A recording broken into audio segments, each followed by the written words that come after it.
entreprises se transforment dans un monde digital, si elles ne prennent pas en compte cette dimension humaine, eh ben, elles vont pas y arriver. Elles vont d'autant moins y arriver si elles sont issues du vieux monde, comme on dit, du brick and mortar. Voilà, donc c'est pour ça qu'aujourd'hui, pour témoigner, je n'ai que des nobles représentants de grandes entreprises du vieux monde. Puisque, alors on va aborder plein de sujets différents, donc je me permettrai de faire un retour sur l'étude qu'on a faite en ligne et vous donner quelques résultats, puis vous donner un peu la position d'Avas sur ces sujets-là. Ensuite, on a David Leborgne, qui est CDO chez la SNCF, qui va nous raconter comment on a mis l'humain vraiment au centre de ces transformations digitales. Alors, David, il vient du monde des GAFA, hein.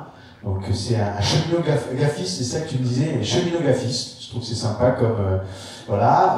Guillaume, qui est chez AXA, qui s'occupe d'innovation, qui rentre de 4 ans aux États-Unis, va nous raconter la question de l'apprentissage, comment une organisation est apprenante ou pas, notamment à travers son modèle de management, notamment. Voilà. Et Bruno Meckling, qui ancien DRH d'Orange, actuellement président d'Orange AMEA, président de Topix, et c'est toi qui as écrit le rapport commandé par la ministre du Travail sur travail et numérique, à moins que ce soit numérique et travail, je ne sais plus dans quel ordre c'était. Voilà, et donc tu viendras nous parler de l'impact du numérique sur le travail, sur les compétences, sur l'emploi. Voilà. Je suis désolé, c'est très mâle blanc de plus de 50 ans. Donc on n'est pas du tout dans la mixité, mais je voudrais vous dire 2 choses par rapport à ça. Nous avons invité 3 femmes.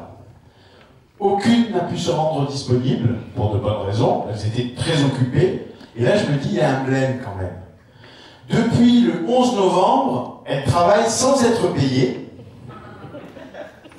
et elles travaillent 2 fois plus que les hommes. À l'évidence, parce qu'elles n'ont pas pu se libérer.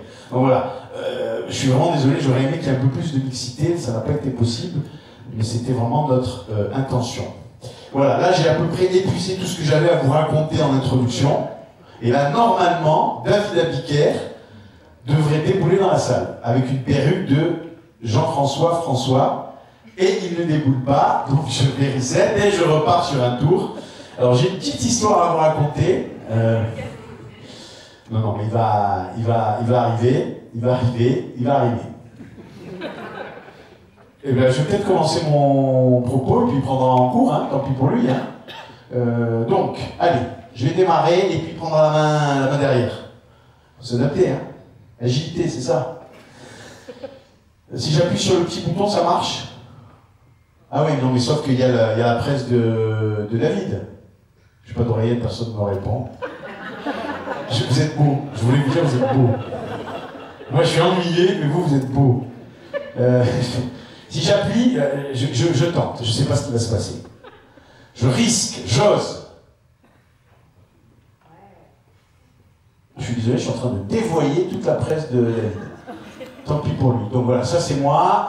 Voilà. Donc, mon sujet, c'est s'autodisrupter. Alors la rupture. Je ne sais pas si vous... Il y a toute une série de d'écrits en ce moment qui circulent sur le thème. De toute façon, les boîtes de la vieille économie sont mortes. Peuvent faire ce qu'elles veulent, n'y arriveront pas. Parce qu'il faut qu'elles s'autodisruptent, c'est-à-dire qu'elles se transforment profondément et culturellement. Sauf qu'elles n'auront pas le temps de le faire parce qu'on a un monde de la rapidité. Donc de toute façon, elles ne vont pas y arriver. Moi, je crois que si, elles peuvent le faire. Et donc c'est de ça dont je vais vous parler. Il faut rapidement et radicalement changer la culture. Je vais prendre 2 exemples. Comment voulez-vous être agile dans une boîte où la prise de décision est très très très longue? C'est compliqué. Comment voulez-vous être inventif dans une boîte où la prise d'initiative est cadenassée? Vous voyez, où le manager dit à son collaborateur, à ses équipes, bon, prenez des initiatives, hein, mais pas de vagues. On peut regarder, soit prendre l'initiative, soit voilà. Et donc c'est ce paradoxe-là que les grandes entreprises, culturellement, doivent transformer. 3 chiffres. 80%, c'est un chiffre qui vient de la Harvard Business Review, 80%, ce chiffre-là, il fait un peu peur. 80% des entreprises qui existaient avant 1980 ont disparu. Voilà. Alors on cite toujours Kodak, mais en fait c'est 80% des boîtes qui existaient avant 1980 qui ont disparu. Alors parfois des boîtes qui sont moins connues que des grandes boîtes, mais elles ont disparu. 33%, ça c'est une étude qu'on a menée chez Havas sur les nouveaux leaderships. Oui, Havas Business Review, ça doit être bon, je pense. Étude nouveau leadership, donc on a mené 33%, c'est-à-dire que quand on demande aux consommateurs quels sont les leaders de demain, il n'y a que 33% des consommateurs interrogés qui disent ce sont les boîtes de l'ancienne économie qui auront réussi à se transformer. 2/3 pensent qu'elles ne feront pas partie des leaders de demain. Et dernier chiffre, j'ai commencé par un truc qui fait pleurer dans les chaumières, puis après je vous rassure, ça va être plus sympa. Hein. Et 60%, étude Forrester Consulting, intéressant, qui dit que 60% des transformations numériques, je parle pas de transformation, je parle bien de transformation numérique, échouent ou rencontrent de très grandes difficultés du fait de problèmes humains. Ça, c'est les 3 chiffres.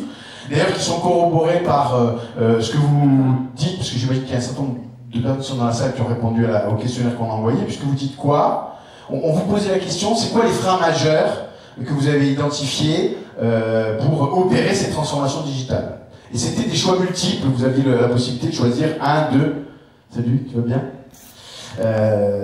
D'opérer plusieurs choix. Donc quand on cumule les choix, 52% ont choisi en choix 1, 2 ou 3. Il y avait 10 propositions. Pour 52%, les modes de management qui sont inadaptés. Et, bonjour David. Bonjour. Et pour 52%, organisation et process trop rigides. Donc il y a une espèce d'équilibre entre c'est des questions d'organes, process, et c'est une dimension humaine. Sauf que si on va un peu plus loin dans les résultats de cette enquête, vous dites 2 autres choses. 40% pensent que crainte et résistance face au changement est le frein majeur. Et je me disais, il va y en avoir quand même pour les informaticiens. Oui, il y en a aussi pour les informaticiens, puisque 37% pensent que c'est le manque d'agilité des équipes SI.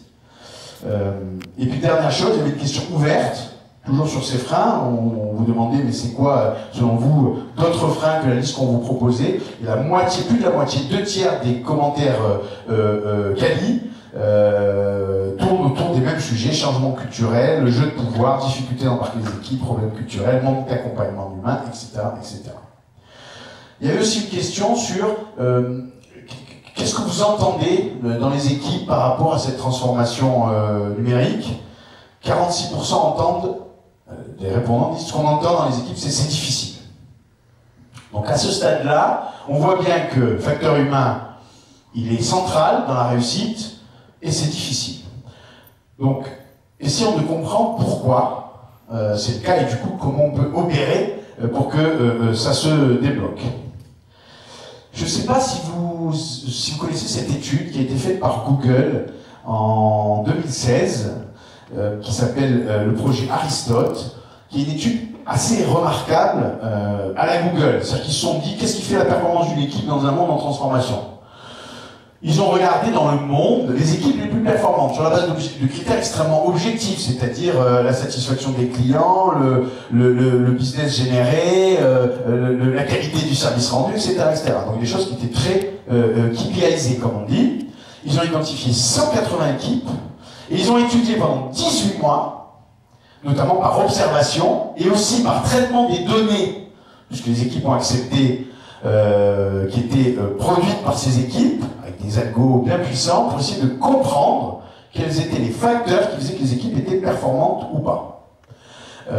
Et ils sont arrivés à cette conclusion, ils ont défini 5 facteurs, il y en a 4, très honnêtement, il n'y avait pas besoin de s'emmerder à faire une étude aussi compliquée pour les identifier. Je suis désolé, j'ai dit plein de gros mots, parce qu'à la maison, j'ai plus le droit avec la petite.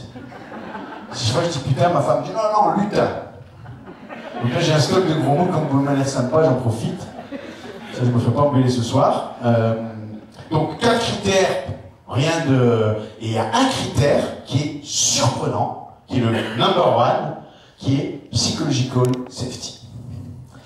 Ça veut dire quoi? Ça veut dire que pour qu'une transformation s'opère d'un point de vue humain, il faut que les hommes et les femmes qui bossent dans l'entreprise se sentent en psychological safety. Psychological safety, c'est plein de choses. C'est si je me trompe, Est-ce que j'ai le droit ou est-ce que je vais me faire sanctionner? Donc l'erreur, source d'inspiration ou motif de sanction? Est-ce que j'ai le droit de prendre des risques? Et si je prends un risque, comment je vais être jugé par mon management? Dans mon équipe, comment me regardent mes petits camarades dans ce que je fais? Et ça fait que les gens se sentent autorisés ou pas à sortir du cadre et à faire les choses différemment. Vous devez tous connaître ceci, qui est une grille qui est issue du coaching, pour qu'on comprenne bien comment ça fonctionne. Tout être individu normalement constitué a pour progresser, pour faire les choses différemment, pour être dans la nouveauté de ses comportements, de sa manière de faire, besoin de sortir de sa zone de confort, traverser un truc qui fout la frousse, qui est la zone de progrès, de risque, pour aller vers la zone de progrès.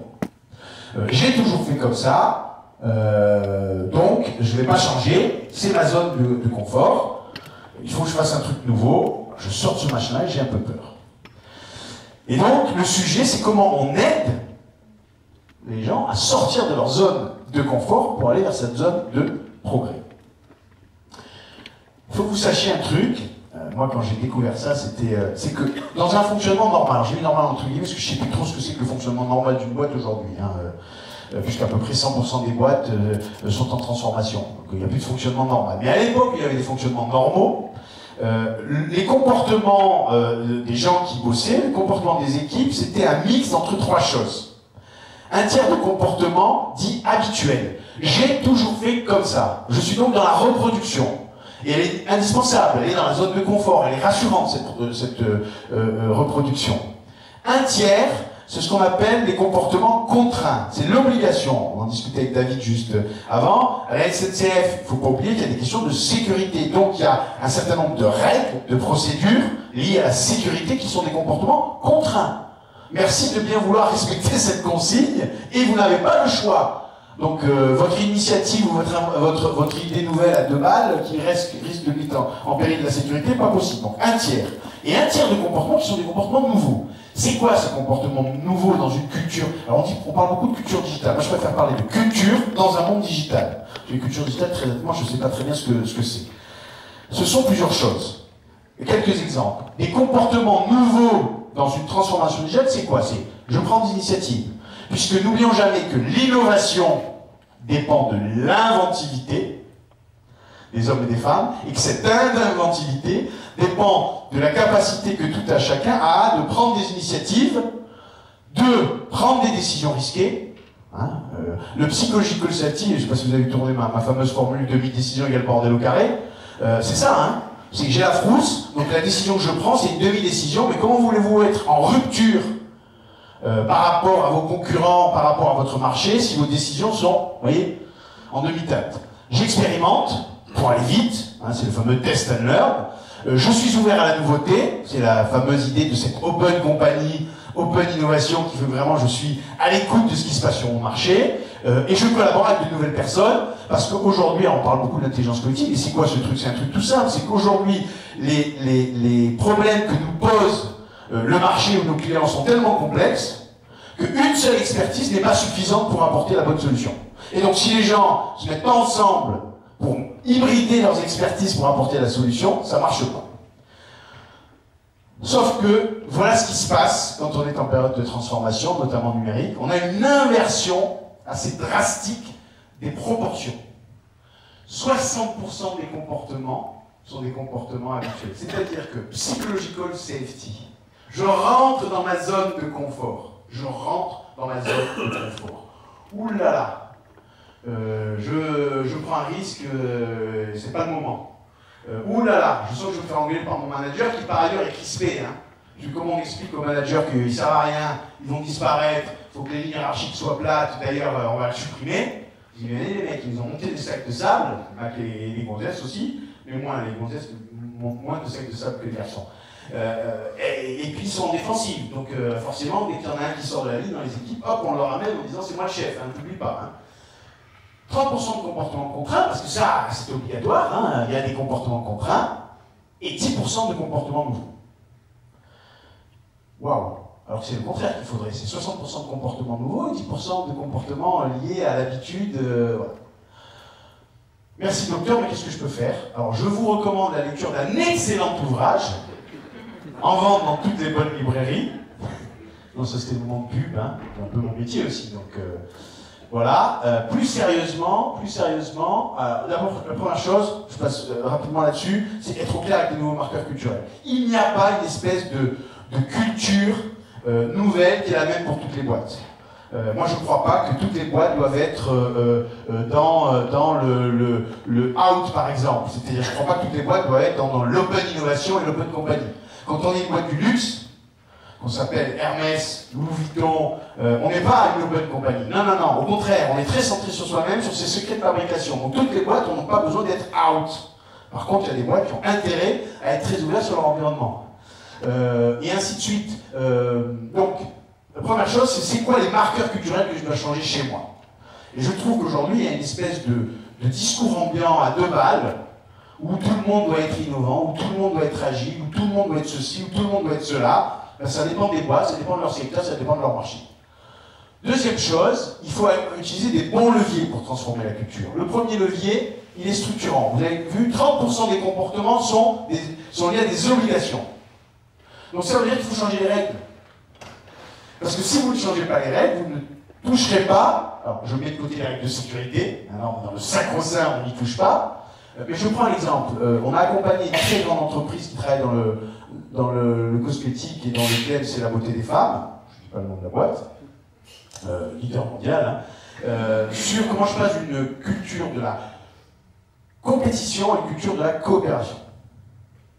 La première chose qu'ils ont fait, c'est qu'ils ont codé de nouvelles règles, c'est-à-dire on change le système de fixation d'objectifs et d'incentives des 200 top managers de la boîte. Parce que s'ils n'ont pas un système où ils ont des objectifs communs avec le petit camarade d'à côté, et où ils se doivent être en collaboration pour atteindre leur objectif qui va déclencher une partie du bonus, ben, il ne se passera rien, parce que c'est des grands fauves. Ils sont construits sur le mode de la compétition, et il n'y a pas de raison qu'à un moment donné, ils collaborent avec le petit camarade d'à côté. Donc, première chose, il faut changer un certain nombre de règles pour encoder ces 30% de comportements. Il faut être stimulant, c'est-à-dire qu'il faut il faut stimuler une nouvelle façon de faire. Je vais y revenir, c'est-à-dire qu'il faut inscrire ces changements de comportement dans le quotidien. Vous voyez, c'est l'histoire de la tous les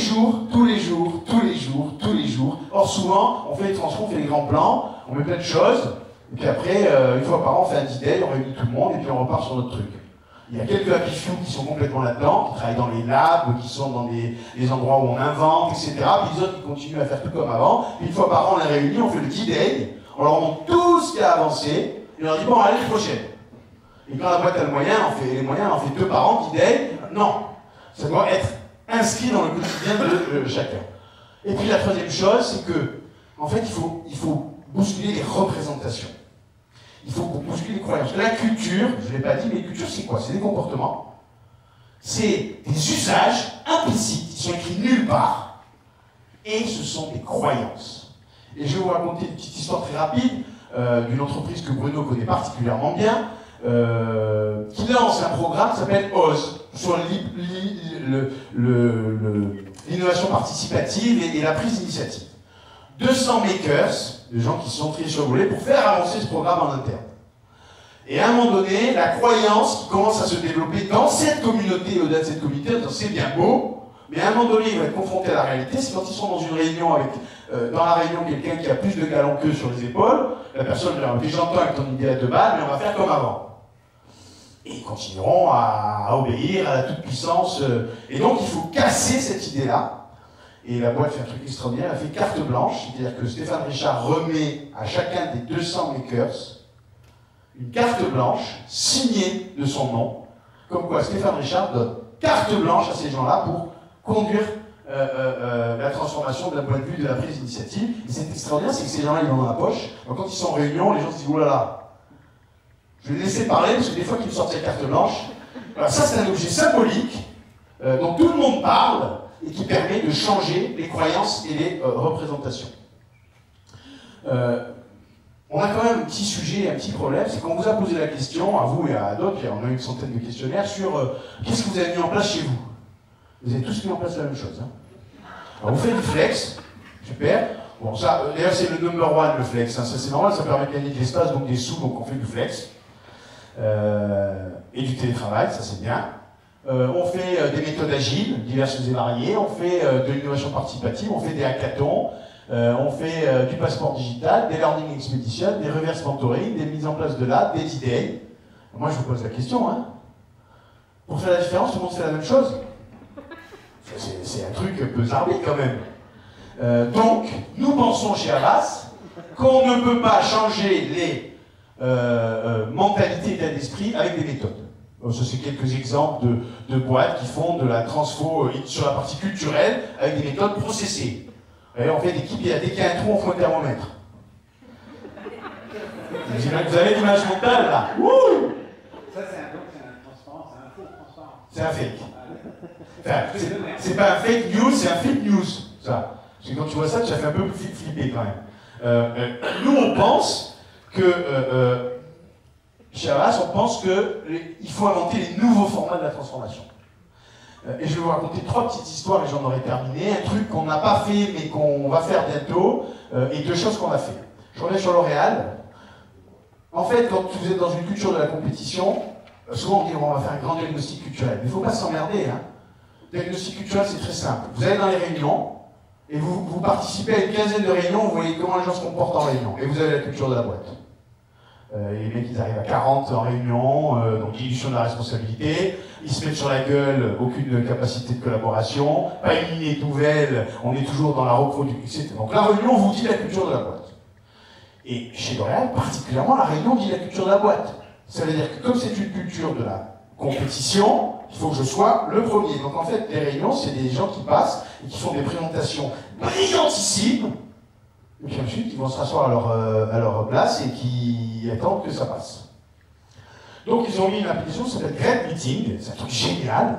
Il y a des questions genre est-ce qu'on a produit des solutions ensemble ou est-ce qu'on s'est renvoyé la tête des problèmes est-ce qu'on a été dans la... tout le monde a pu s'exprimer dans la confrontation des idées ou est-ce que ça a été monopolisé? Donc, la personne qui fait la réunion vous envoie un lien, vous téléchargez, vous faites la réunion, vous cotez avec des étoiles, et puis la personne qui a organisé la réunion, elle retourne sur est-ce que ma réunion était collaborative ou pas. Et je peux vous dire que ça bouscule. Parce que quand au bout de 4 fois, vous avez c'est anonyme, il y a un retour, mais en même temps on s'en fout parce qu'il faut assumer. Voilà, donc ça c'est typiquement une application qui permet d'avoir une approche un peu différente sur la question de la collaboration.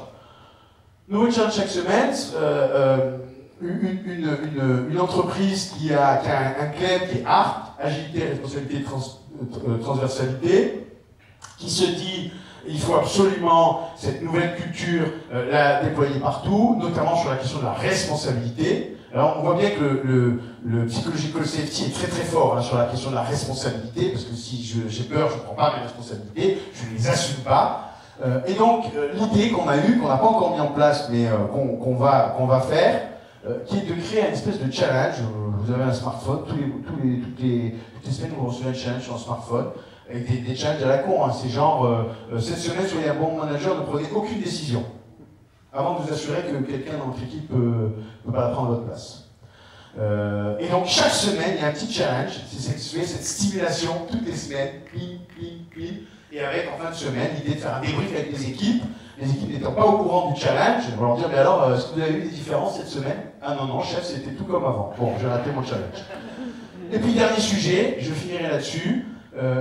Moi, j'entends beaucoup dans les nouvelles cultures l'audace. Il faut que les gens soient audacieux, il faut qu'ils osent. C'est vachement compliqué, parce que là, on est encore sur le psychological safety. Hein. On a fait un truc pour une très très grande entreprise, leader français de la production d'énergie et de la distribution d'énergie. Je ne sais pas qui c'est. Je vous montre juste le film et j'en ai terminé. Hop. Je rappuie sur le bouton. Voilà. On a du son? Non.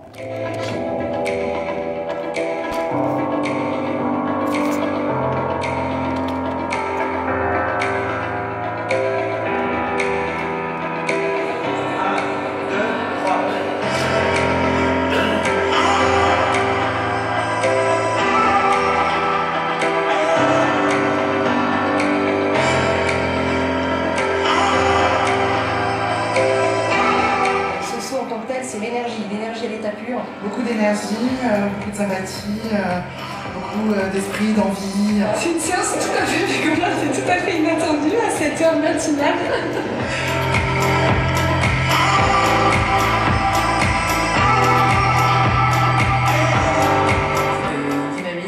Sympa, joyeux. Beaucoup de joie, beaucoup d'envie, ensemble. C'était plutôt audacieux quand même.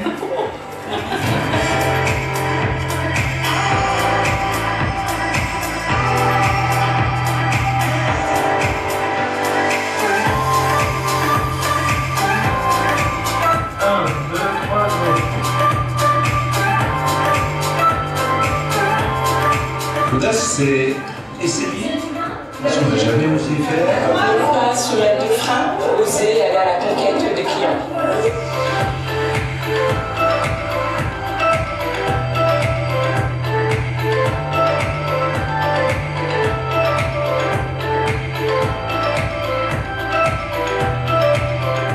La seule chose qui nous empêche d'agir, c'est la peur d'échouer.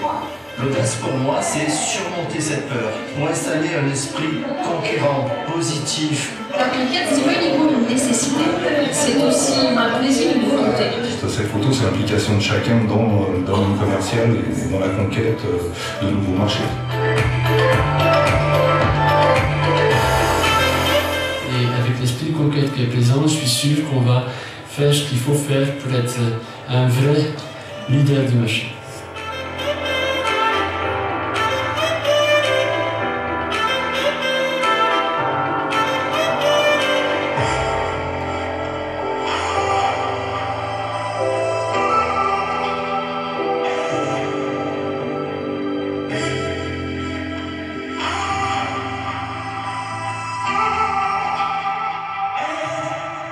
Voilà. Alors, vous pensez que c'est de la com? Non. C'est une expérience communicative, ce qui n'est pas tout à fait la même chose, puisque vous avez 25% des gens de cette direction, ils sont 4000, qui ont sauté, qui ont éprouvé quelque chose, qui ont dit ce qu'ils avaient éprouvé de ce petit pas qu'ils avaient fait, et ça a été le démarrage de ce plan d'audace, qui comprenait bien évidemment plein d'autres choses. Voilà, je m'arrête là. David, j'ai pas pu écouter ta revue de presse, c'était sur quoi ce matin? C'était sur l'impôt sur la fortune. Les Français veulent le retour de l'ISF. On va pas parler de ça. Ouais. Écoutez pas les conneries des journalistes. Tu voulais glaner le truc, mais tu l'as annulé. Non, moi j'ai lancé le truc. Moi j'aimerais que tu nous fasses ta petite chronique cinématographique. Et puis ensuite que tu discutes avec tous nos invités. Je te laisse.